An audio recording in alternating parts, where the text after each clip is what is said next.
Well, I certainly am in some predicament. Here I have been married only half an hour and I can't find my husband.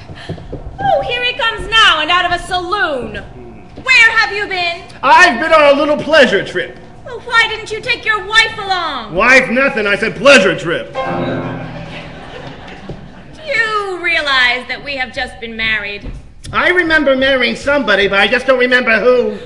You're impossible. Watch it, woman. Remember, I am your husband.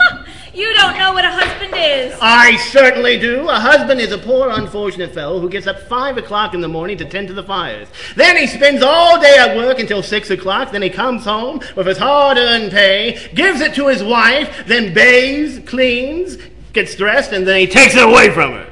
You'll never take yours away from me. You got that right. I'll never give it to you. You know, you talk just as much as your mother. Don't you talk about my mother. I'll have you know if it had not been for my mother, I never would have married you. I never was a hit with your mother until I bought her 3 pints of beer. I'll have you strictly understand my mother never drank a drop of liquor in her life. Now, if you strictly understand, your mother never dropped a drink in her life. You know, talking about your family, your father would make the world's best diver. A diver? Yeah, I took him to 8 saloons and bought him 16 drinks. He didn't come up once.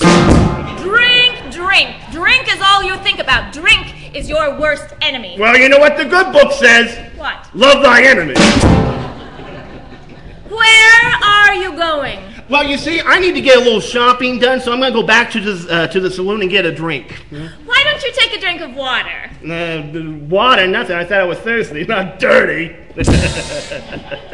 You know, can I ask you something? I've never been married before, so I need some advice. Now, how long have we been married?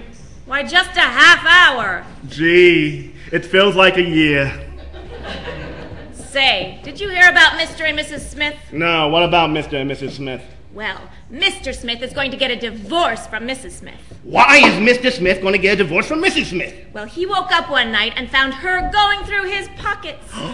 Now, what would you do if you woke up and found me going through your pockets? I would get up and help you look. When I married you, I thought I was marrying a cavalier. A can of beer? No, not a can of beer, a cavalier. I never heard of such a thing. Why, a cavalier is a young man who takes his sweetheart to the theater.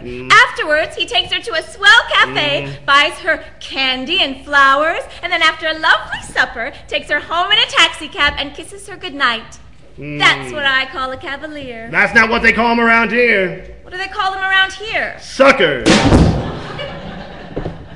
Didn't you say that you took me for better or for worse? I certainly did, but you turned out to be a lot worse than I took you for. I wish I never married you. Oh, hey, calm down. Hey, I'll tell you a joke. You like jokes, right? I'll cheer you up. Is it a good one? It's a great one. I came up with it myself. I'll bet it is. Okay, now listen.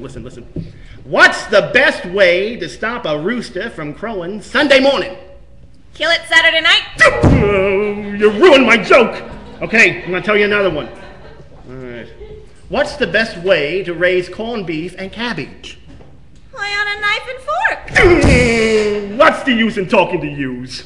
Say, now that we're married, I would like to talk over a few things with you confidentially. What we're going to name the baby? Do you believe in women's suffrage? I certainly do. I believe women have the same right to suffer just as much as men. No, I mean, don't you believe that women should have the right to vote? Certainly, every woman in this country should vote. We just don't have to count them. Is that so?